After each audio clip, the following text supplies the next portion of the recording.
Hoof Stomp, the double edge, and you just get chopped into pieces. Yeah, and that's also a lane where the center is gonna have a lot of extra HP because he's gonna have the magic stick charges going through the roof. Snapfire is a hero that also struggles. Oh, look at that! Actually leaving the lane with Blightstone. I wonder if they might go for an early little shredder move here just to kill that Undying because he's high HP but very low on armor. That is actually a pretty important factor. There are a couple of course, there are pretty much two Snapfire builds. You go for max level Scatter Blast and Fire Snap Cookie, but if you go a little Shredder, you have a way to get rid of the Tombstone, obviously, which is Yeah, probably the biggest plus. But also, the fixed damage per shot that also does armor reduction is really nasty. If you get a max level, you do 600 damage in a very short amount of time burst with little Shredder, and it just melts enemies. yeah, and that's Undying and Alk. They are both really low in armor, 2 and 3 between both of them. I think this is a really smart move here by South Team. Really curious to see how that lane is going to pan out because sure, Undying is supposed to be strong, but what if you die once or twice here as this Undying? Pike's lane is going to be over. Yeah, that's the important one because mid is already like if Lumpy wins that lane, I would be baffled. And then you've got the off lane. Mars plus Hoodwink is very strong though. They should be having a pretty okay time against Faces Void Fang. I don't think Faces Void Fang has any business winning their lane. Like the Elk lanes that I've seen and I've seen them destroy are the ones you have a support that actually has a stun or a slow because you can just wear the supports with your support, and then a concoction is super strong once you have a point of acid spray. The Undying, like he wears people off, but you might not have the slow to kill anyone because yeah, it's only gonna be the concoction. So not that big of a fan of the Undying, but hopefully it's gonna work out here for Beast Coast as we do have a pause again. It's hopefully not as bad as the last time. It's an audio issue for Moose, it seems, or at least on their side. No mouse issues, no, cat on my keyboard issues. We hopefully will have this resolved momentarily, and so that we can get back into the show. Okay, when we're looking at these two lineups, mid game and late game, who do you favor?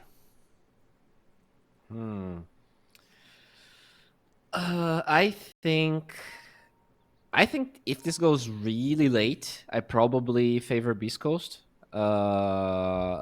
This Ember with the Shivas, Maid Slayer, I think he actually gets really hard to kill, and they might not really be able to lock him down.